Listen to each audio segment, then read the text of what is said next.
తప్ప నార్మల్గా మనిషికి చాలా సమస్యలు ఉన్నాయి, కానీ అందులో అతిపెద్ద సమస్య ఏంటి చెప్పగలవా? అది కూడా బుక్స్లో చూసింది కాకుండా నీ లైఫ్లో నువ్వు ఎక్స్పీరియన్స్ చేసింది నాకు కావాలి. ఇప్పుడు ప్రాక్టికల్గా చూద్దాం. సో మనం ఎక్కడికి వచ్చినాం? ఈవెంట్కి వచ్చినాం. సో మన ఈవెంట్ కావడానికి ఇంకా ఎంత టైం ఉంది? ఇంకొక 1.5 hour, 1.5 hour. అది ఇస్ ద ప్రాబ్లం. ఇప్పుడు ఈ 1.5 hour ఏం చేయాలో మనిషికి తెలియదు. ఓకే. దానివల్ల మనిషికి ఒక రకమైన యాంగ్జైటీ వస్తుంది, మనిషికి ఒక రకమైన నిరాశ వస్తుంది, ఇదంతా వస్తుంది. తర్వాత మనిషి ఏం చేస్తాడు? 7:30గా అమ్మ 7:30 అవుతుంది, వాళ్ళు వచ్చి చెప్పారు సార్ 10:30 అవుతుంది అన్నారు, కదా కోపం వచ్చేస్తాం. ఎందుకంటే 7:30 నుంచి 10:30 అన్నది ఇంకా అయిందో కాలేదో, కానీ 3 hours ఎట్లా అన్నది చాలా పెద్ద బరువు అన్నమాట. 3 hours అట్లుంటే లైఫ్ అంతా ఎట్లా అన్నది చాలా పెద్ద బరువు. లైఫ్ అంటే నథింగ్ బట్ టైమే కదా. అవును. ఇప్పుడు ఒక మనిషి మరణించాడంటే he has gone beyond time అని. ఒక మనిషి నిద్రించాడంటే టైం బయటికి వెళ్ళిపోయాడు. మనిషి మెలకువలో ఉన్నాడా, వాడు టైం పరిధిలోకి వచ్చాడు. మనం అడిగేది కూడా శరీర వయసు ఎంత అని టైంని అడుగుతాం. ఫైన్, మన ఆ పాయింట్ ఆఫ్ వ్యూ కాకుండా అదేమో ఒక కొలత. ఓకే. మన సబ్జెక్ట్ ఏంది? మనిషికి ఉన్న అతిపెద్ద సమస్య అంటే నా అబ్జర్వేషన్లో సమయం తెలియడు. The biggest problem of human mind is knowing the time. ఏ జంతువుకి సెన్స్ ఆఫ్ టైం ఉండదు. ప్రకృతిలో యాక్చువల్గా there is no sense of time. ఒక చీమకు తెలియదు తను ఎంతకాలం బతుకుతుందో, ఒక కుక్కకు తెలియదు తనకు ఎంతకాలం బతుకుతుందో, తన వయసు ఎంతో. ఈ ఎగ్జిస్టెన్స్కి తెలియదు తనకెంత వయసు ఉందో. కానీ మనిషి బయట నుంచి చూసి లెక్క కడతాడు, ఈ చెట్టు వయసు ఇంత, ఈ కుక్క వయసు ఇంత, ఈ చీమ వయసు ఇంత, ఇక్కడి నుంచి ఇదంత దూరం ఉంటుంది, దాని వయసు ఇంత, అంగార గ్రహం వయసు ఇంత అని మనిషి చెప్తాడు. అట్లా మనిషి తన వయస్సు క్యాలిక్యులేట్ చేసుకొని ఆ సంఖ్యను అన్నిటికీ ఆపాదించాడు అంతే. ఇప్పుడు 12 నెలలు సంవత్సరం కదా. అవును. ఆ పాయింట్ ఆఫ్ వ్యూలో కుక్క వయసు 11 అయింది. అవును, కరెక్టే. ఇప్పుడు మనిషి కనుక 6 నెలలకు ఒక సంవత్సరం అనుకో, దానికి 2 సంవత్సరాలు. ఇప్పుడు నీ వయసు దగ్గర దగ్గర 50 పైచీలకు అనుకో కదా. అవును. అట్లా నీకు ఎక్కువ అయిపోతుంది టైం. నెలకే ఒక సంవత్సరం అనుకుంటే ఓ ఎన్ని సంవత్సరాలే పుట్టింది అని థాట్ వస్తుంది. నువ్వు ఈ నెల 12 నెలలు సంవత్సరం అని ఎవరు చెప్పారు అసలు? అది ఎలా వచ్చింది అంటే మనిషి ఈ టైంని అర్థం చేసుకునే పనిలో మన పూర్వీకుడు పడ్డాడు అనమాట. అప్పుడు అతనికి ఏ పని లేదు. ఇప్పుడు అడవిలో ఉన్నాడు అతను. హఠాత్తుగా వర్షం పడ్డది, ఒక 3 నెలలు పడ్డది. అందులో ఒక 15 days మధ్యన ఎక్కువ పడ్డది. దానికి అటు ఇటు వర్షం ఎక్కువ పడలే. వర్షం పడుతుంది అనుకునే లోపు చలి స్టార్ట్ అయ్యింది. ఆ చలి స్టార్ట్ అయ్యి అనుకునే లోపు ఎండ వచ్చేసింది. అది ఎక్కడున్న మనిషి అతను ఒక ప్యాటర్న్ చూసాడు అనమాట. ఓహో, ఒక 3 నెలలది, 3 నెలలది, 3 నెలలది, ఇంకా సరిగ్గా చూస్తే మధ్యన 3 నెలలు ట్రాన్సిటరీ పీరియడ్, ఒక నెల, అట్లా 12 అని ఓ లెక్కేసుకున్నాడు. ఇదంతా పక్కన పెడితే ఈనాటి మనిషికి అతిపెద్ద ప్రాబ్లం టైమే. చాలామంది అంటారు టైం పాస్ అవుతలేదు అంటారా లేదా? అసలు ఆ మాట ఎక్కడి నుంచి వస్తుంది? టైం పాస్ అవ్వట్లేదు. అవును, టైం గడుస్తలేదు. అందుకే సినిమా చూస్తున్నారు. ఇప్పుడు నీ జీవితం అత్యంత అమూల్యమైనది నువ్వు గుర్తిస్తే అసలు నువ్వు సినిమా చూస్తావా లైఫ్లో? చూడండి, అసలు అమూల్యం నీ జీవితం అంటే నథింగ్ బట్ టైమే నాయే. నువ్వు ప్రతి క్షణం డబ్బు గురించి ఆలోచించాలి, ప్రతి క్షణం నువ్వు కుటుంబం గురించి ఆలోచించాలి. నువ్వు most of the time you are escaping from family and work. ఇప్పుడు ఈ పార్టీ చేసుకుంటున్నారు, ఎస్కేపింగ్ ఫ్రమ్ ద టైమే. డ్యాన్స్లు ఎందుకు చేస్తున్నారంటే టైం మర్చిపోబడుతుంది. ఎందుకు తాగుతారు? సమయం మర్చిపోబడుతుంది. ఎందుకు గప్పాలు కొట్టుకుంటారు? సమయం మర్చిపోబడుతుంది. సినిమా ఎందుకు చూస్తున్నారు? సమయం మర్చిపోబడుతుంది. సమయాన్ని ఎందుకు మర్చిపోవాలి? అది దాని బరువు ఎక్కువ. అందుకే ఆధ్యాత్మికత వచ్చింది. ఆధ్యాత్మికత యొక్క కోర్లో టైంని అర్థం చేసుకోవడం ఉంది. అంటే సమయాన్ని మర్చిపోవడం నిజంగా అంత ముఖ్యమా? లేకపోతే పిచ్చి లేచిపోతుంది నీకు. పొద్దు నుంచి సాయంత్రం ఏదో పనిలో పడాలి. ఎందుకు పనిలో పడకపోతే సమయం గుర్తొస్తుంది. నిమిషం సెకండ్ తెలుస్తూ ఉంటుంది. అది అన్బేరబుల్ అనమాట. అంటే you are surrounded with or encapsulated with in time shell అనమాట. నువ్వు టైం అనే దాంట్లో ఇట్లా ఇరుక్కుపోయినట్లు ఎవ్రీ మినిట్ నీకు తెలుస్తుంటుంది టైం. అందుకే మనిషి ఏం కోరుకుంటాడు తెలుసా? పడుకుంటాడు పోయి నిద్ర రాపోయినా. అదొక ఎస్కేప్ రూట్. సినిమా చూస్తాడు, ఎస్కేప్ రూట్. చాలా కష్టం. పడుకుంటాడు మళ్ళీ పడుకుంటాడు, అట్లా అడ్డం దొరుకుతాడు, ఇటు దొరుకుతాడు, ఇటు షార్ట్స్ చూస్తాడు. అంత టైం మర్చిపోవడానికి. అంతకు మించి వేరే నువ్వు ఇప్పుడు నేను అడుగుతున్నా యూట్యూబ్ చూసే వాళ్ళని, మీరు షార్ట్స్ చూడబట్టి 1 సంవత్సరం అయింది అంటే పప్ప. ఒక నిమిషం, నాకు ప్రశ్న పూర్తి కాలే. ఏం నేర్చుకున్నారు? కొన్ని విషయాలు నేను తెలుసుకున్నా. షార్ట్స్ నేను చూడను ఎక్కువ. నేను చెప్పేది నిన్ను అడగట్లే. ఎవరెవరైతే షార్ట్స్ చూస్తున్నారో, సంవత్సరం చూసిన షార్ట్స్ లో కొన్ని కామెడీస్ చూసా, నేను నవ్వుకున్నా. నేను అడిగిన ప్రశ్న అది కాదు. What is it you have learned? చాలా తక్కువే. నథింగ్. ఏముండదు. But what is it you did అంటే యూ ఎస్కేప్ ఫ్రమ్ టైం. ఇది సత్యం, పరమ సత్యం. ఈ ప్రపంచంలో అతిపెద్ద శత్రువు సమయం. ఇది ఇండైరెక్ట్. ఇప్పుడు మనం ఎవరైతే సినిమా చూస్తున్నారో, ఎవరైతే ఏదైతే ఎంటర్టైన్మెంట్ కోసం డైవర్ట్ అవుతున్నారో, వాళ్ళకి క్వశ్చన్ ఎగ్జాక్ట్గా తెలియదు, నేను టైం మర్చిపోవడానికి ఇది చేస్తున్నా అని కదా. ఇప్పుడు నేను చెప్పేదాకా చాలా మందికి తెలియదు. అందుకని మన భారతీయ ఆధ్యాత్మిక వాంగ్మయంలో దీని గురించి నేరుగా ప్రస్తావించరు, కానీ ఆధ్యాత్మికత యొక్క సమగ్ర సారం అంతా కూడా ఈ సమయం నుంచి నువ్వు ఎస్కేప్ అవుతున్నావు కదా, నిరంతరం సమయం నుంచి ఎస్కేప్ కాకుండా ఏం చేయాలో చెప్తుంది. So you understood time. ఇదేంటి? సమయం అనేది ఉంది, 2 ఉన్నాయి. ఒకటి సమయం ఉంది, ఒకటి కాలం ఉంది అని చెప్తాను. ఒకటేమో గోడ మీద ఉంది, ఒకటేమో ఎగ్జిస్టెన్షియల్ ఉంది. అది అందరికి ఒకటే. గోడ మీద ఉన్న సమయం ఒక్కొక్కరికి వేరు. రెండోది, గోడ మీద ఉన్న సమయం అందరికి ఒకటే. అందరు 24 అవర్సే కదా. కానీ నా మైండ్లో టైం ఉంది. ఈ టైం చాలా డిఫరెంట్. గోడ మీద సమయం నువ్వు గడుస్తూనే ఉంటావు, 24 టక్ టక్ మెకానికల్ అది. కానీ మనసులో ఉన్న సమయం గడుస్తలేదని మనిషి గుర్తించాడు. ఇప్పుడు ఒక డెడ్ బాడీ దగ్గర ఉన్నావు, కూర్చొని చూస్తే ½ అన్ అవర్ అయ్యింది, ఎంతసేపు కూర్చున్నట్టు అనిపించింది. టైం గడుస్తలేదు మనసులో. అంటే you experienced lot of time in the mind అని మనిషి గుర్తించాడు. అన్బీరబుల్ అనమాట. అంటే బయటనేమో ½ అన్ అవరే గడిచింది రియల్ టైము, కానీ లోపల టైం గడుస్తలేదు. ఒక ఐసీయూలో నువ్వు బయట వెయిట్ చేస్తున్నావు, ఆపరేషన్ అవుతుంది, గడవదు టైం. అదే ఒక్కొక్కసారి బయట టైం ½ అన్ అవర్ అవుతుంది, కానీ నీలో బయట టైం 2 అవర్స్ అవుతుంది. బయట నీకు లోపల 1 మినిట్లో అయిపోయినట్టుగా తెలిపిస్తుంది. ఫ్రెండ్ని కలిసావు, అరే 3 అవర్స్ అయింది మనం కలిసి అంట.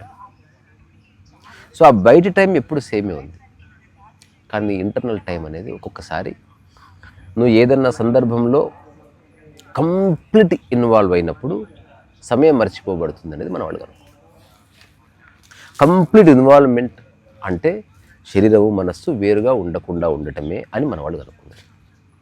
శరీరము మనస్సు వేరుగా ఉండకూడదంటే దానికి అత్యంత దగ్గరి దారి కర్మయోగం అని మన వాళ్ళు చెప్పారు. ఒకవేళ కర్మయోగం కనుక కాకపోతే అప్పుడు నీకున్న ఏకైక దారి focus on something.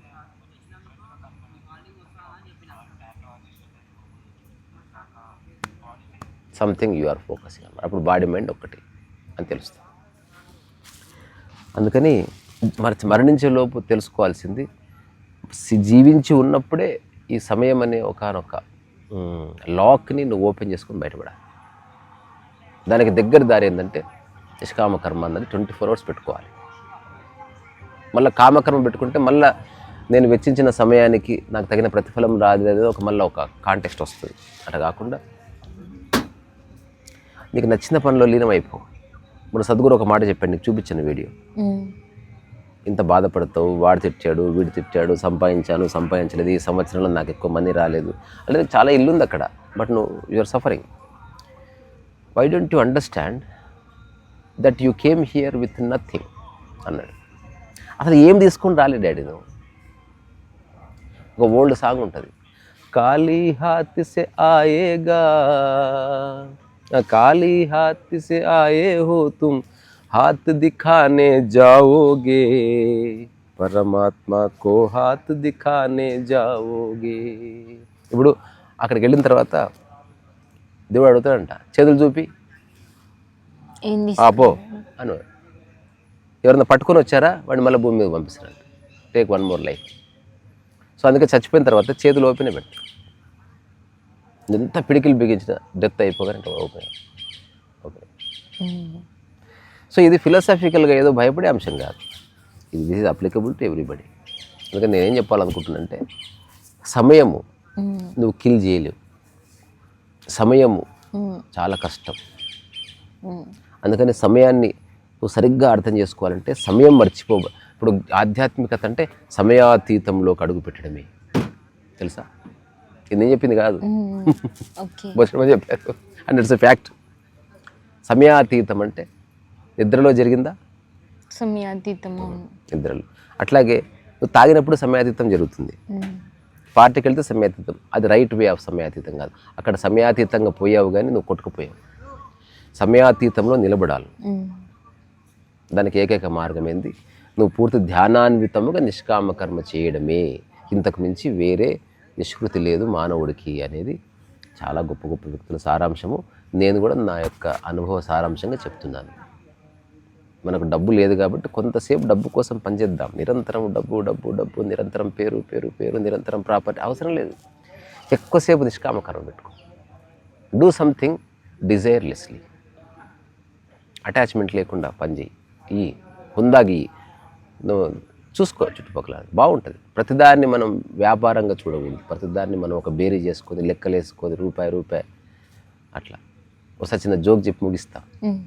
Oh friend నా దగ్గర వచ్చాడు, ఫిల్మ్ ఇండస్ట్రీ అతను. నేను వెళ్ళి జూబ్లీ హిల్స్లో కలిసిన తర్వాత, భయ్యా మీరు స్టాండర్డ్స్ చేస్తున్నారు, మనకు సినిమా ఇండస్ట్రీలో మంచి పరిచయాలు ఉంది, నేను ఈవెంట్స్ ఇప్పిస్తాను నీకు, వచ్చిన దాంట్లో నువ్వు రూపాయి తిని నేను రూపాయి తింటా అన్నాడా. అంటే నేను అన్న తీసి ₹5 తిని చూద్దామని రూపాయి ఇచ్చాను. అంటే నేను అంత నాన్ సీరియస్గా ఉంటుంటే, అంటే వాడి ఉద్దేశం రూపాయి తిన్నంటే రూపాయి తిన్నామని కాదు, లేదా షేర్ మనీ అని. అంటే లిటరల్గా తీసుకోవద్దు కదా అట్లనే సమయం అండ్ కాలం అండ్ సమయం అన్నది అసలు ఉందా అంటే ఉంది. నువ్వు కొంతకాలం భూమి మీద బతుకుతున్నావు, కానీ మనిషికి తెలుస్తుంది, మరి జంతువులకు తెలుస్తా? తెలియదు. ఎందుకు తెలియదు? They don't have past.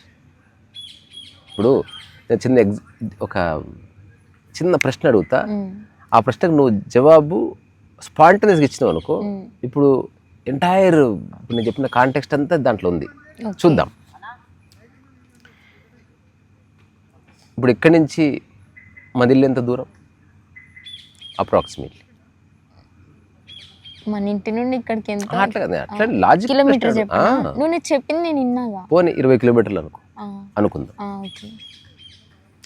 ఇప్పుడు ఇది నీ ఇల్లు కాదని నీకెట్లా తెలుసు?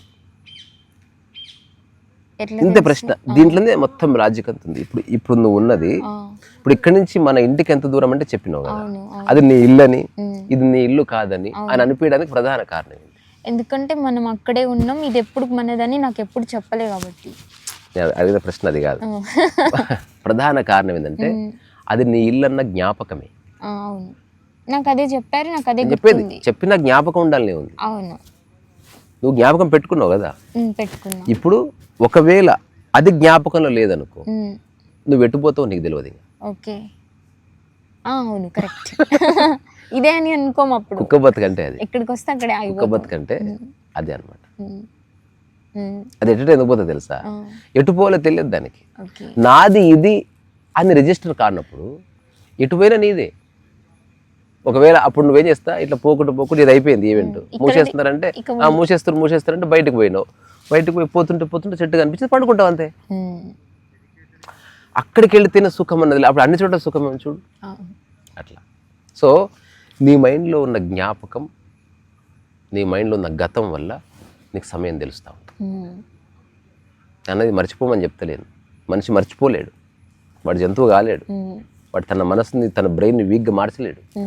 అందుకని ఏకైక మార్గం ఏమిట్రా అంటే తక్కువ సమయం డబ్బు కోసం వెచ్చించు, దానికోసం పనిచేయి, కుటుంబం కోసం పనిచేయి.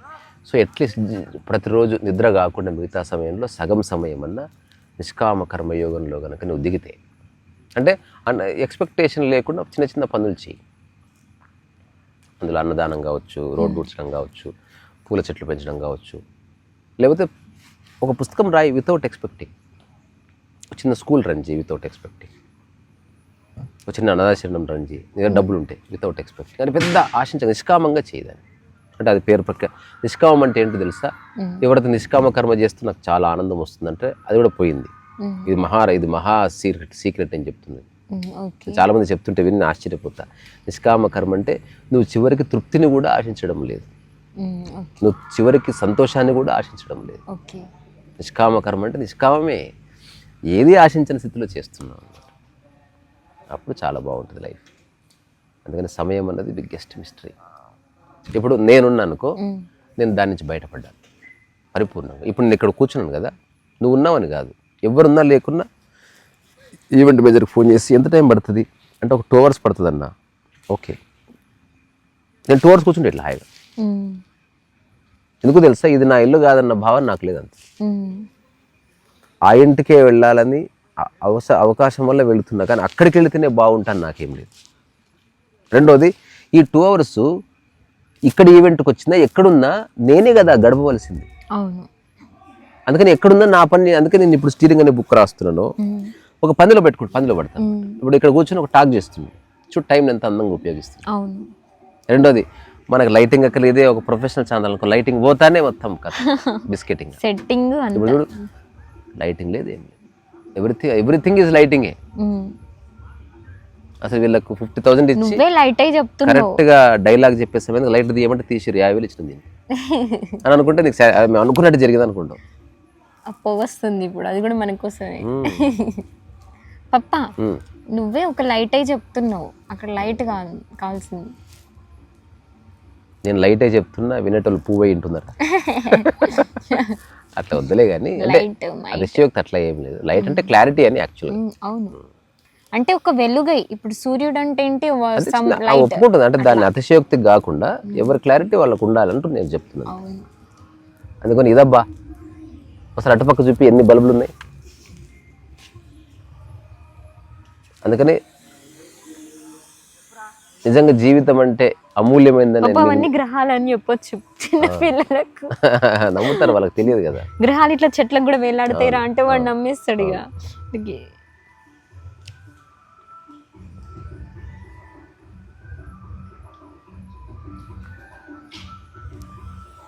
ఏది చెప్తే అది నమ్ముతారు పిల్లలు.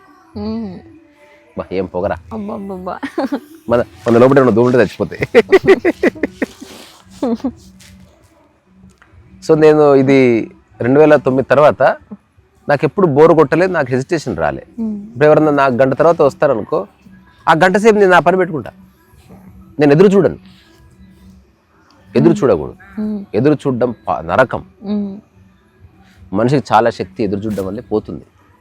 సరే నేను చెప్పాను, ఎవరు అవగాహనని బట్టి వాళ్ళు చేయండి. బట్ సమయం నుంచి నువ్వు ఎస్కేప్ కాలేవు. సమయం మనిషికే తెలుస్తుంది, సమయం తెలియడం అంత మంచిది కాదు. You should go beyond time. అంటే సమయాన్ని మర్చిపోవాలంటే తాగి అడ్డం పడి మర్చిపోవడం, నిద్రలో మర్చిపోవడం కాదు. పూర్తి మెలకువలో సమయం మర్చిపోవడమే ఆధ్యాత్మికత. ఓకే, అద్భుతం. That is the beauty. Okay మరి.